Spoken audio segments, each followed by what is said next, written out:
అనేక మంది ఆర్తుల్ని రక్షించడం కోసం బసవతారకం ట్రస్ట్ పక్షాన విశేషమైనటువంటి రీతిలో సేవలందిస్తున్న బాలయ్య బాబుకి జై. అలాగే మన తమిళనాడు నుంచి ప్రత్యేకంగా విచ్చేసినటువంటి గౌరవనీయుల శ్రీ రజనీకాంత్ గారు విచ్చేశారు. నిరాడంబర యోధుడు. అలాగే మన పెద్దలు మెగాస్టార్ శ్రీ చిరంజీవి గారు విచ్చేశారు. స్వాగతం పలుకుతాం గట్టిగా మన మెగాస్టార్ చిరంజీవి గారికి. అద్భుతం.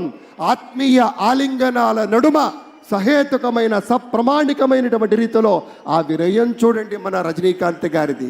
ఎంత ఎత్తుకెదిగినటువంటి గొప్ప కళాకారుడు అయినా కూడా వదిగి ఉండేటువంటి ఆ మహనీయులందరికీ స్వాగతం పలుకుతున్నాం. It gives us great pleasure to welcome Talaiva superstar Rajinikanth garu and Lata Rajinikanth garu to Andhra Pradesh for this momentous occasion. Padma Vibhushanulu ఆ రోజు మనం అంతా చూసాం. పుత్రోత్సాహం తండ్రికి ఏ విధంగా ఉంటుందో మనకి తెలియదు, కానీ సోదర ఉత్సాహం ఆ సాష్టాంగ నమస్కారంలో మనమంతా వీక్షించాం.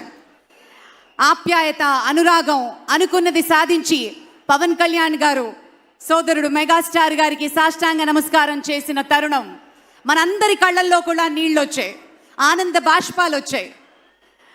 ఒక విజయాన్ని సొంతం చేసుకుని తిరిగి ఇంటికి వెళ్ళి తల్లి గారికి, వదిన గారికి, అన్నగారికి చేసిన సాష్టాంగ నమస్కారాన్ని ఈరోజు సభాముఖంగా గుర్తు చేసుకోవడం అవసరం అనిపించింది.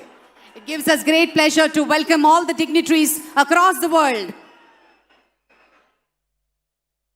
ఇప్పుడు ఒక సాంస్కృతిక అంశంలోకి వెళ్లే ముందు ఒక ఆడియో విజువల్ ప్రెజెంటేషన్ ప్లే చేయవలసిందిగా టెక్నికల్ టీమ్ ని రిక్వెస్ట్ చేస్తున్నాం. ఏవి ప్లీజ్. ప్రజల నుదిటి రాతను మార్చిన